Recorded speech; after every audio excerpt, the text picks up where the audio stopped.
Hello everyone, I hope you're doing very well. I'm here today to analyse England 3, Germany 3 at Wembley in what is England's final match before they play in the World Cup in Qatar in November. I'm still kind of getting used to that, and it doesn't even seem plausible that England are going to be playing in the World Cup in November. I am really looking forward to it because, 4 matches a day in November at the start of the World Cup is going to be pretty exciting. But anyway, let's get on to this analysis of England 3, Germany 3, and kind of what it means going forward for England's potential chances in the World Cup. Please make sure to like and subscribe if you enjoyed this video, and let me know your thoughts about England and their chances in the World Cup and of Gareth Southgate in the comments below. So going into this game, England were already relegated out their Nations League group, if anyone even realised. So this game was pretty meaningless in terms of the actual result. It was more about the performance, the way the team played, if the players were used to each other in the system they were playing in. And overall, it looked really, really bad going into the second half and going into the final few minutes of the game. But let's take a start at first of all, the lineup. And I wasn't really that surprised. It was a relatively similar team that played against Italy. I actually don't think there were any changes aside from maybe John Stones playing. I think Kyle Walker played in Italy and John Stones didn't. But aside from that, it's still a 3 centre-back formation with 4 in midfield, and then Phil Foden and Sterling in, just sitting off Harry Kane. Going into the first half, there weren't really many chances for either team.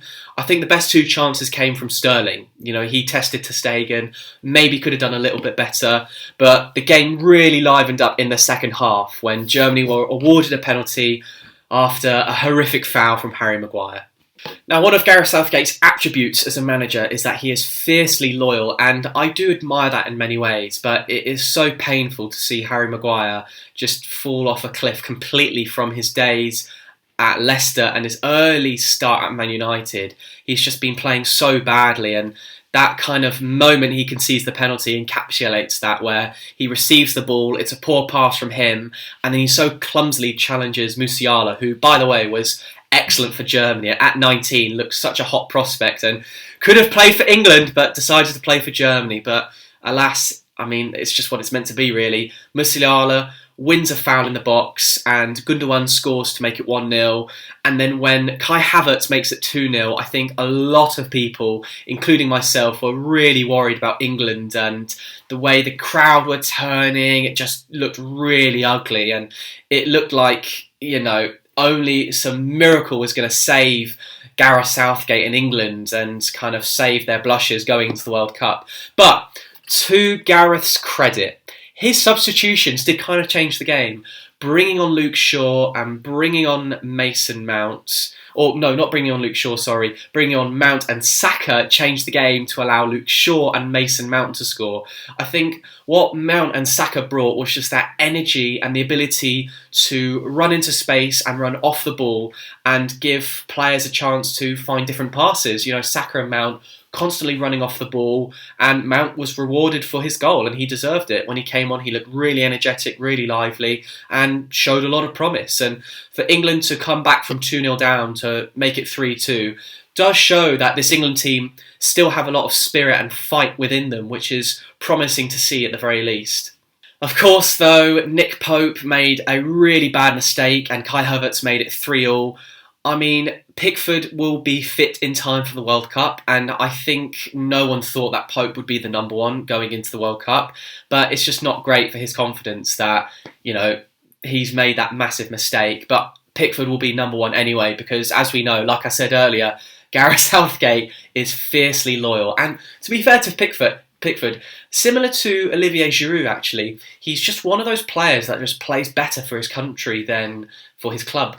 Maybe it's just the fact that he knows that he's going to play. Maybe it's the fact that Pickford has less opportunity to have to pick out or catch a ball from across, and he can just more focus on his passing. But for whatever reason, Pickford is better for his country. So, he's going to play in the World Cup, hopefully anyway. So, anyway, the game finishes 3-all, and overall, there's still a lot of questions that Gareth Southgate has to answer, and it's quite worrying that they've got no more matches now to the World Cup. The saving grace is the fact that England play Iran, the easiest game in their group. However, I mean, if England are drawing 0-0 at half-time, 60th minute 0-0, the England players and fans will start to get really worried and agitated. So that's a concern. But I think they did show promise, and they did show a lot of fight to come from 2-0 down to get it to 3-3.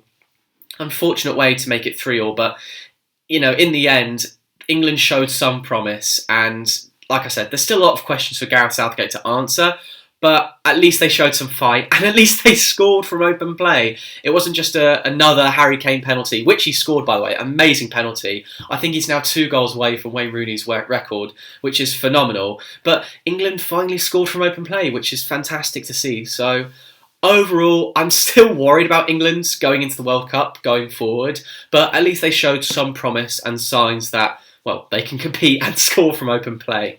But let me know your thoughts about England in the comments below, and please like and subscribe. I hope you enjoyed this video, and I hope to see you all in the next video. Thank you very much.